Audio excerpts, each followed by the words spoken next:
講到個啫煲嚟到都係想食，咁邊個做得好食，邊個難食？你覺得明白咩？啫煲除咗溫度要高，食材要靚，再加上過程放咩調料咧，都至關重要。今日樂哥有一道啫貴蝦，啫出嚟嘅鮮味啊，鮮出水平，鮮出風采。順便定義一下啫煲標準，頭抽啫貴蝦上菜。嗱，九翅蝦呢個咧係屬於海上嘅中產食材，味道比羅氏蝦、比明蝦更有水平。嗱，海產咧仲有一個繁殖期，有條件唔好錯過。嗱，接落嚟咧，樂哥教大家呢樣嘢咧點處理先。首先將個槍切咗先啦。嗱，咁樣咧整上嚟咧就唔會慘一口啦。咁下一步咧就剪尾呢個位置。嗱，好似有啲蝴蝶啊。好啦，然後咧喺呢個位置剪開，因為入味。嗱，處理咗蝦之後咧，第二步啊，攞啲清水，俾2匙羹鹽落去，1斤水大概落4匙鹽。攞鹽水浸一浸蝦咧，一個咧整啲蝦肉更加緊實爽口啲，第二個咧去咗蝦多餘嘅啲雜味。一般浸佢5分鐘。喺浸蝦嘅時間裏邊咧，樂哥同大家分享下啲啫料有乜嘢。廣東啫煲咧都係寮頭三兄弟，有薑有蒜有江東頭，然後呢啲咧係增加嗰種香味嘅。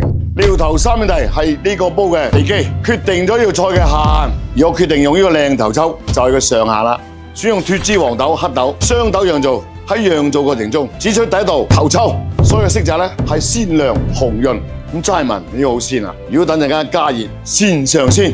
好啦，咁我哋而家開火上煲。喺啫煲過程中咧，一句話都唔講，一槍過，先薑後蒜，再紅葱，把蒜同薑咧金黃色啦。我哋開始放蝦落去。呢個成個時間慢火啫，3分鐘。我哋俾少黃油落去啊，好鬼香噶。最後咧撒啲彩椒同葱落去啊。嗱，又到我啲靚頭抽啊。頭抽呢樣嘢咧，我做咗幾廿年嘅廚師，我覺得加落頭抽比較放心啲。睇到未啊？嗱，鮮紅紅潤啊，色澤已經贏晒啦。第二個就係味啦。喺高溫過程中咧，去散發嗰種鮮香味，你哋聞到就知道區別啦。嗱，記住啊，調味呢樣嘢乜都唔使落，就係放頭抽。好啦，唔好講咁多啦，熄火。你睇下，靚頭抽整條女菜，啲顏色就咁靚，蝦身紅潤，醬汁透亮，唔係特級頭抽，做唔到呢個效果。苦於去，再上幾個階梯啊！試下先啊。蝦肉緊實，鑊氣足，爆香咗本應該有嘅濃郁嘅海產味。頭抽加持，鮮上鮮。蝦鮮甜，頭抽鮮順，兩者相得益彰，簡直係天作之合啊！好啦，總結下，今日選擇啫海鮮咧，本身比啫肉類咧個難度更加高。好似啫咁有難度嘅海鮮咧，我隨便做，頭抽隨便落，你哋將佢帶翻屋企自己做，真係如虎添翼，更加出色。所以以後咧，大家唔管係本地好，外地好，做啫煲，按照樂哥流程，備水瓶，加落頭抽。